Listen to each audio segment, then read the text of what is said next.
Okay, so let me tell y'all a story. I'm not trying to glorify the dirt that I did, but just to show y'all how far I came.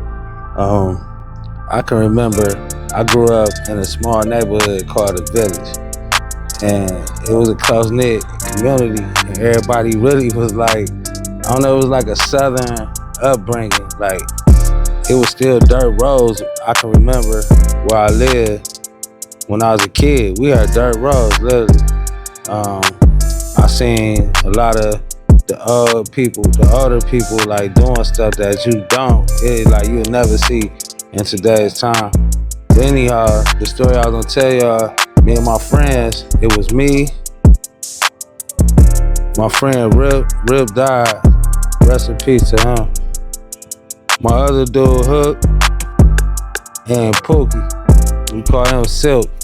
But anyway, one day we was riding and I was in a rental. We call them fan rentals or whatever.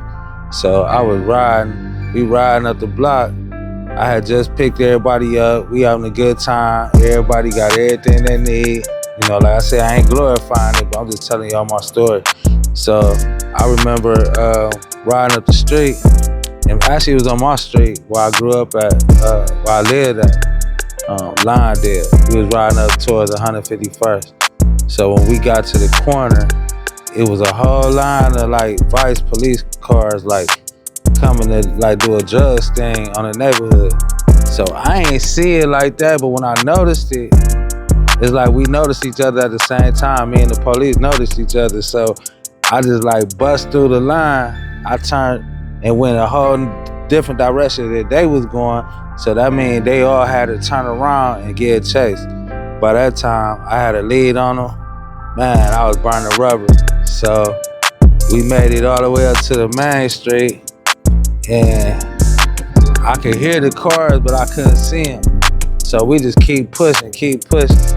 So we ended up turning down this one street, and I had threw my drugs out the window. So I threw my drugs out the window, and it was crazy because I seen where it went.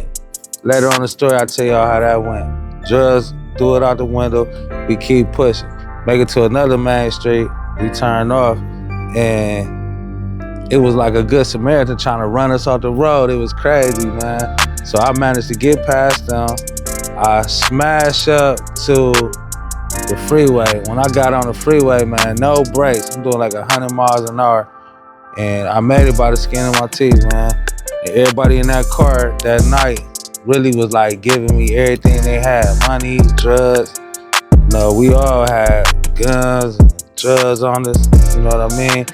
So I had ended up going, we took the freeway all the way down to the flats. Well, that's a little area in my city where we really like, you know, where people go to hang out or whatever. We went down there, kicked it all night. The next day, I went back to where I threw my drugs out at, and it was there. You know, like I said, I ain't glorifying it, but that's just a story, you know, and to tell y'all where I came from, because it wasn't easy, man. And like where I'm at now, I'm proud of myself. You know, like Larry Jones say, good job, Paul. You know what I mean? I've been doing my thing, staying out the way, and I'm just here to motivate my people because everybody got a story, and I think everybody's story is unique. Everybody's story is important.